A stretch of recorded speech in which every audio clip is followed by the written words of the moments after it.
আসসালামু আলাইকুম রহমতুল্লাহি ওয়া বারাকাতুহু। সুপ্রিয় শিক্ষার্থীবৃন্দ, আশা করছি তোমরা সকলে অনেক বেশি ভালো আছো। ইকরা মডেল একাডেমির পক্ষ থেকে তোমাদের জন্য রইল অনেক অনেক শুভকামনা। আজ আমরা হাজির হয়েছি নবম দশম শ্রেণীর গণিত বইয়ের 17 নম্বর অধ্যায়ের একটি গুরুত্বপূর্ণ সমাধান নিয়ে। দেখো, এই পর্বে আমরা জানবো ওয়াজিব রেখা অঙ্কনের নিয়মাবলী। দেখো বন্ধুরা, সারণী থেকে ওয়াজিব রেখা অঙ্কন। তাহলে সারণী থেকে ওয়াজিব রেখা অঙ্কনের জন্য কি কি কাজ করা দরকার সেই কাজগুলো করব, প্লাস সারণী থেকে ওয়াজিব রেখাটা আমরা অঙ্কন করব। ক্লিয়ার? ওকে। আসো, প্রথমত আমরা জেনে নেই যে সারণী থেকে ওয়াজিব রেখা অঙ্কন করতে হলে কি কি কাজ করতে হবে। দেখো, এক নাম্বার, দেখো সারণী থেকে ওয়াজিব রেখা অঙ্কনের তথ্যাবলী। মানে সারণী থেকে ওয়াজিব রেখা অঙ্কন করতে গেলে আমাদের কি কি তথ্য জানতে হবে সেই তথ্যাবলী। এক নাম্বার আমরা যেটা করতে হবে, সারণী থেকে ওয়াজিব রেখা অঙ্কনের জন্য এক নাম্বারে আমাদেরকে একটি সারণী তৈরি করতে হবে। কি করতে হবে? একটি সারণী তৈরি করতে হবে। ওই সারণীতে 3টি কলাম দিতে হবে। কয়টি কলাম দিতে হবে? 3টি কলাম। তাহলে সারণী থেকে ওয়াজিব রেখা অঙ্কনের জন্য আমাদেরকে একটি সারণী তৈরি করতে হবে। ওই সারণীতে 3টি কলাম দিতে হবে। প্রথমে একটা সারণী তৈরি করতে হবে, এবং দ্বিতীয় হলো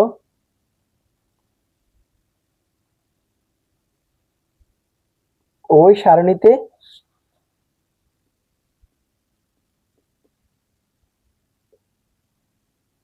কলাম দিতে হবে। ওই সারণীতে কয়টি কলাম দিতে হবে? 3টি। দেখো কলামগুলা কি কি। এক নাম্বার কলাম শ্রেণীব্যাপ্তি, 2 নাম্বার কলাম গণসংখ্যা, 3 নাম্বার কলাম ক্রমযোজিত গণসংখ্যা।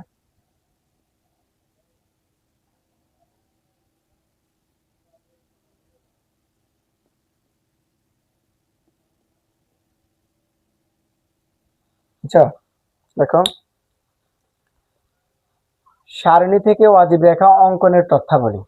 সারণী থেকে ওয়াজিব রেখা অঙ্কনের যে তথ্য আমাদেরকে জানা লাগবে, প্রথমত আমাদেরকে একটি সারণী তৈরি করতে হবে। প্রশ্নে যে সারণী দেওয়া থাকবে ওই সারণীর আলোকে একটা সারণী তৈরি করতে হবে। দ্বিতীয়ত দেখো, ওই সারণীতে 3টি কলাম দিতে হবে।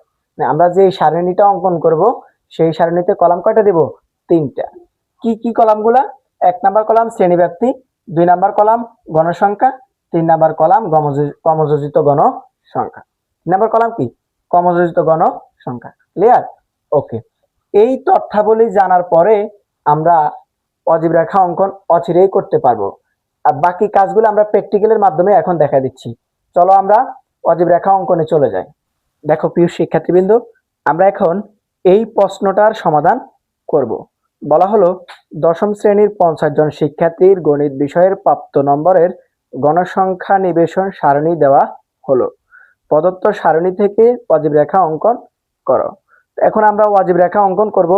চলো আমরা ওয়াজিব রেখা অঙ্কন করি। আমরা একটু আগে যে আলোচনাগুলো করেছিলাম যে ওয়াজিব রেখা অঙ্কনের জন্য সর্বপ্রথম একটি সারণী তৈরি করতে হবে। ওই সারণীতে 3টি কলাম দিতে হবে। তো দেখো, আমরা সারণীটা কিভাবে অঙ্কন করব। আমাদের প্রশ্নে যেই সারণীটা দেওয়া আছে এই সারণী দিয়ে আমরা সারণী তৈরি করব। ওই সারণীর মধ্যে আমরা 3টা কলাম দেব: শ্রেণীব্যাপ্তি, গণসংখ্যা, ক্রমযোজিত গণসংখ্যা। বুঝছো তোমরা? তো আসো আমরা সমাধান করি।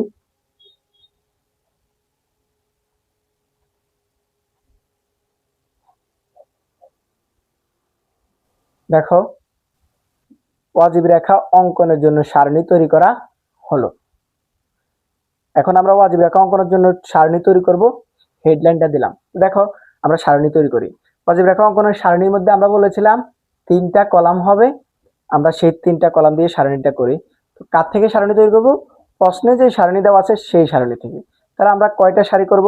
এখানে দেওয়া আছে 1 2 3 4 5 6। ঠিক আছে? তাহলে আমরা 6টা সারি করব। দেখো প্রিয় শিক্ষার্থীবৃন্দ, আমরা সারণীটা প্রস্তুত করেছি। আমাদের ওয়াজিব রেখা অঙ্কনের জন্য একটা সারণী তৈরি করতে হবে। আমরা সেই সারণীটা প্রস্তুত করেছি। সারণীর মধ্যে 3টা কলাম দিতে হবে। আমরা 3টা কলাম দিলাম, 1টা 2টা 3টা। 3টা কলামের নাম হবে শ্রেণীব্যাপ্তি, গণসংখ্যা, ক্রমযুক্ত গণসংখ্যা। তা আমরা শ্রেণীব্যাপ্তি, গণসংখ্যা, ক্রমযুক্ত গণসংখ্যা দিয়ে একটা সারণী তৈরি করলাম। এখন এই সারণীতে আমরা প্রদত্ত প্রশ্নের মানগুলো বসাবো। দেখো আমাদের প্রশ্নে কি ছিল? আমাদের প্রশ্নে ছিল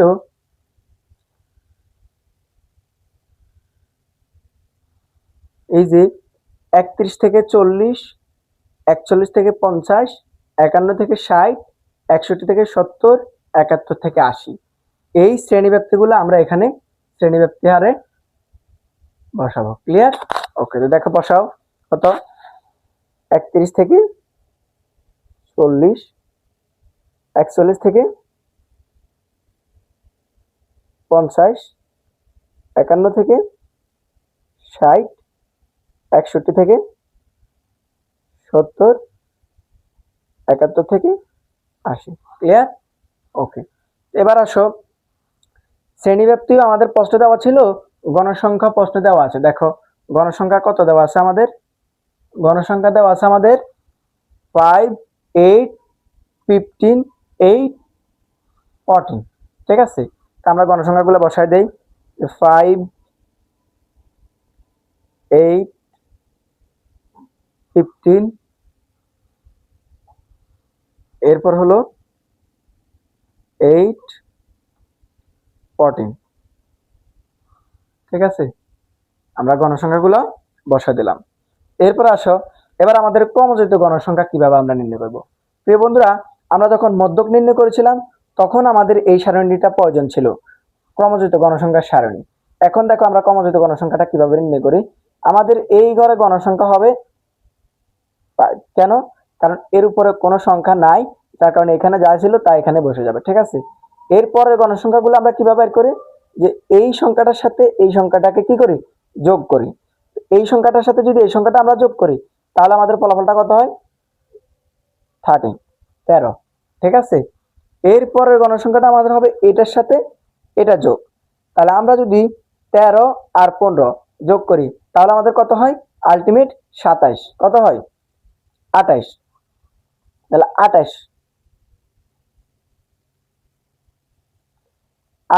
আর 8 যদি আমরা যোগ করি তাহলে আমাদের ফলাফল হয় কত? 36। আবার 36 আর এই 14 যোগ করলে আমাদের ফলাফল হয় কত? 15, 50। ক্লিয়ার? ওকে, দেখো আমরা ক্রমযুক্ত গণসংখ্যা সারণীটা কমপ্লিট করা শেষ। আমাদের ওয়াজিব রেখা অঙ্কনের জন্য একটা সারণী তৈরি করতে হবে। ওই সারণীতে 3টি কলাম দিতে হবে। আমরা 3টি কলাম দিলাম এবং 3টা কলাম পূর্ণ করলাম। ক্লিয়ার? তোমরা বুঝছো? ওকে, আসো এইবার আমরা যেটা করব, আমরা এখন সরাসরি ওয়াজিব রেখাটা অঙ্কনে চলে যাব। প্রিয় শিক্ষার্থীবৃন্দ, আমরা ওয়াজিব রেখা অঙ্কন করার জন্য প্রথমে একটা চক কাগজে 2টা অক্ষ নির্ধারণ করে নিলাম, এক্স অক্ষ এবং ওয়াই অক্ষ। ঠিক আছে, আর মূল ছেদবিন্দুর নাম দিলাম ও। ক্লিয়ার? ওকে, এখন আমরা এক্স অক্ষ বরাবর কি বসাবো, ওয়াই অক্ষ বরাবর কি বসাবো। এক্স অক্ষ বরাবর আমাদের এই যে এখানে শ্রেণীব্যাপ্তির উচ্চ সীমাগুলো বসবে, আর ওয়াই অক্ষ বরাবর আমাদের ক্রমযুক্ত গণসংখ্যাগুলো বসবে। বুঝছো? মানে এক্স অক্ষ বরাবর শ্রেণীব্যাপ্তির উচ্চ সীমাগুলো বসাবো, আর ওয়াই অক্ষ বরাবর ক্রমযুক্ত গণসংখ্যাগুলা বসাবো। ঠিক আছে, তো দেখো এটা আমাদের এক্স অক্ষ, এটা আমাদের ওয়াই অক্ষ। এখন ওয়াই অক্ষ বরাবর আমরা ক্রমযুক্ত গণসংখ্যা, তাহলে আমরা বসাই 5, 10, 15, 20, 25, 30, 35, 40, 45, 50। ক্লিয়ার? ওকে, এরপরে আসো আমরা এক্স অক্ষ বরাবর বসাবো শ্রেণীব্যাপ্তির উচ্চ সীমা। ঠিক আছে, এখন দেখো বন্ধুরা, শ্রেণীব্যাপ্তির উচ্চ সীমা এখানে আমাদের যত ঘর দেওয়া আছে উপরের দিকে আমরা আরো একটা ঘর বাড়তি নিয়ে লিখতে হবে। মনে রাখবে ওয়াজিব রেখা অঙ্কনের সময় আমাদের শ্রেণীব্যাপ্তির উচ্চ সীমার ক্ষেত্রে প্রথম দিকে একটা ঘর বাড়তি তোমাকে লিখতে হবে। তো দেখো এখানে 40 পর্যন্ত আছে, আমরা যদি এর উপরে একটা ঘর বাড়তি নিতে যাই তখন সেখানে আমাদের সংখ্যাটা কত হবে? 30। কত হবে? 30। দেখো এই শ্রেণীটার উচ্চসীমা হলো 40, এই শ্রেণীর আগে যদি একটা শ্রেণী থাকে তার উচ্চসীমা কত হবে?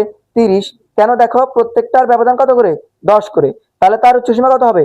30। তাহলে আমরা অজীব রেখা অঙ্কনের ক্ষেত্রে উচ্চসীমার একটা ঘর প্রথম দিকে বাড়তি লিখবো, ঠিক আছে? দেখো আমরা লেখা শুরু করি। তাহলে আমরা এখানে কত লিখবো? 30।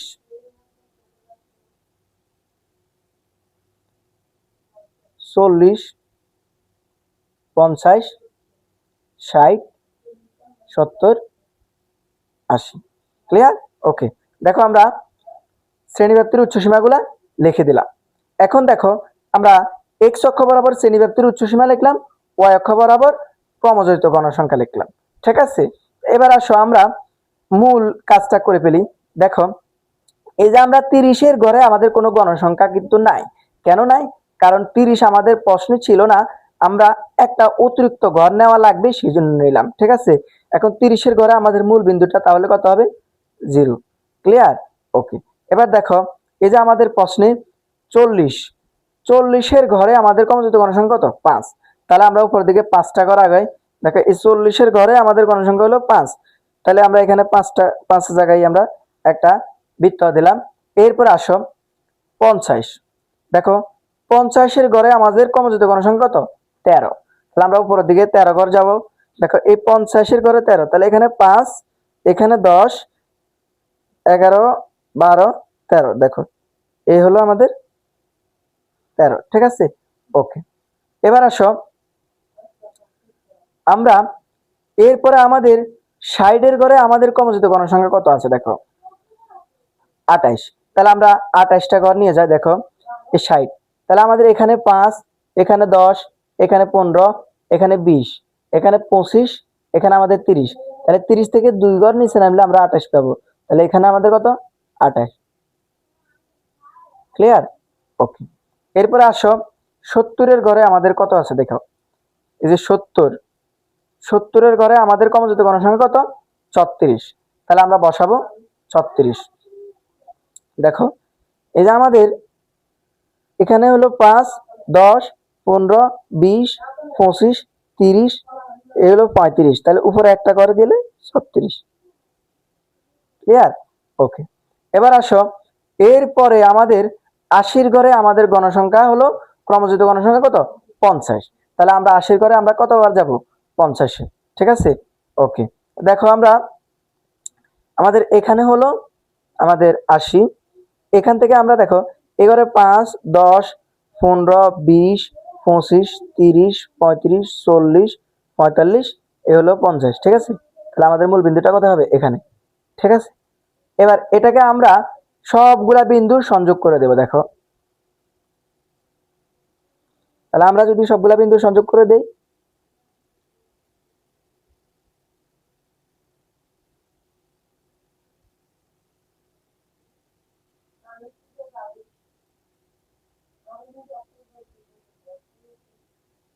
দেখো এই ছিল আমাদের অজীব রেখা। কি এটা? অজীব রেখা, বুঝছো তোমরা? ওকে। এই ছিল আমাদের অজীব রেখা। তো আমরা এগুলা কি বসেছি? ক্রমযোজিত গণসংখ্যা।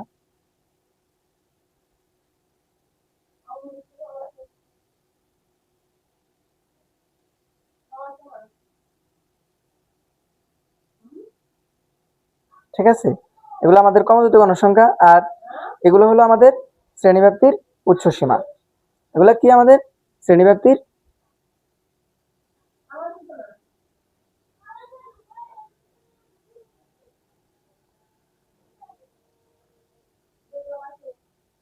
উচ্চ সীমা। ক্লিয়ার? ওকে। দেখো এটা হচ্ছে আমাদের শ্রেণীব্যাপ্তির উচ্চ সীমা, আর এটা হলো ক্রমযোজিত গণসংখ্যা। ক্লিয়ার? ওকে।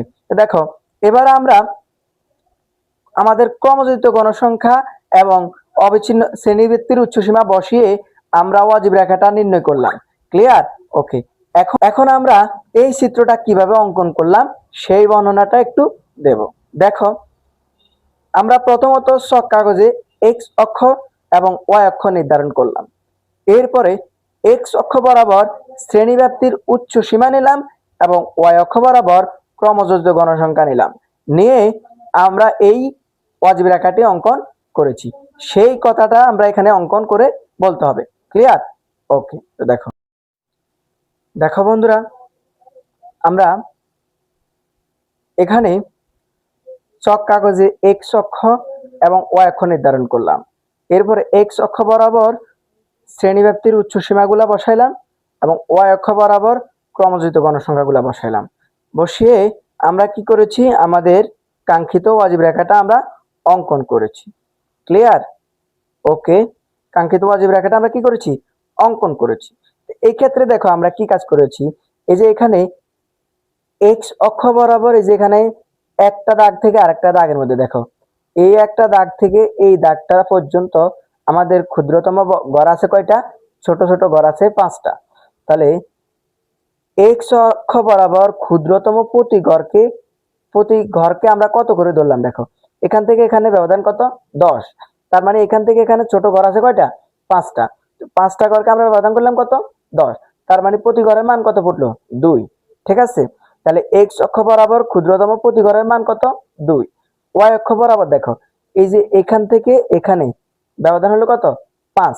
ঘর ছোট ঘর আছে কয়টা, 5টা। তো 5 থেকে 10 ব্যবধান কত, 5। তার মানে ওয়াই অক্ষ বরাবর ক্ষুদ্রতম প্রতি ঘরকে আমরা কত করে ধরলাম, 1 করে।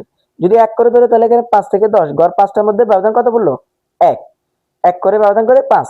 তার মানে ওয়াই অক্ষ বরাবর ক্ষুদ্রতম প্রতি ঘরকে 1 একক ধরে আমরা এই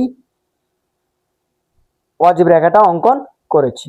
এখন দেখো আমরা যেই ওয়াজিব রেখাটা যেভাবে অঙ্কন করেছি ঠিক সেইভাবে আমরা বর্ণনাটা দিতে হবে। দেখো আমরা কি করেছি, চক কাগজে এক্স অক্ষ এবং ওয়াই অক্ষ নেই। ঠিক আছে? এবং এক্স অক্ষ বরাবর শ্রেণীব্যাপ্তির উচ্চ সীমা, ওয়াই অক্ষ বরাবর ক্রমযোজিত গণসংখ্যা নেই। ঠিক আছে? এক্স অক্ষ বরাবর ক্ষুদ্রতম প্রতি ঘরকে 1 একক ধরে এবং ওয়াই অক্ষ বরাবর ক্ষুদ্রতম প্রতি ঘরকে 2 একক ধরে ওয়াজিব রেখা অঙ্কন করা হলো। ক্লিয়ার? ওকে, দেখো আমরা এবার তোমাদেরকে প্র্যাকটিক্যালি একটু বুঝাই দেই। দেখো প্রথমত আমরা এই যে চক কাগজে এক্স অক্ষ এবং ওয়াই অক্ষ নিলাম। দেখো চক কাগজে আমরা এক্স অক্ষ এবং ওয়াই অক্ষ নিলাম। ঠিক আছে? এরপরে দেখো এক্স অক্ষ বরাবর কি বসালাম আমরা, শ্রেণীব্যাপ্তির উচ্চ সীমা। দেখো এক্স অক্ষ বরাবর আমরা শ্রেণীব্যাপ্তির উচ্চ সীমাগুলা বসালাম এবং ওয়াই অক্ষ বরাবর ক্রমযোজিত গণসংখ্যা নেই। দেখো ওয়াই অক্ষ বরাবর আমরা কি নিলাম, ক্রমযোজিত গণসংখ্যা নেই। এবং দেখো এক্স দেখো এক্স অক্ষ বরাবর ক্ষুদ্রতম প্রতি ঘরকে 1 একক ধরে। দেখো এই যে এক্স অক্ষ বরাবর ক্ষুদ্রতম প্রতি ঘরকে আমরা কত একক ধরলাম, 2 একক। কত ধরলাম, 2 একক। এই যে এখান থেকে এখানে ব্যবধান কত, 2 একক। ক্ষুদ্রতম প্রতি ঘরকে 2 একক ধরে এবং ওয়াই অক্ষ বরাবর ক্ষুদ্রতম প্রতি ঘরকে 1 একক ধরে ওয়াজিব রেখা অঙ্কন করা হলো। ক্লিয়ার? ওকে, তো প্রিয় শিক্ষার্থীবৃন্দ, এই ছিল আমাদের আজকের ক্লাস। পরবর্তী ক্লাস দেখার জন্য সকলকে আমন্ত্রণ জানাচ্ছি। সে পর্যন্ত তোমরা সবাই সুস্থ থাকবে, ভালো থাকবে। আল্লাহ হাফেজ।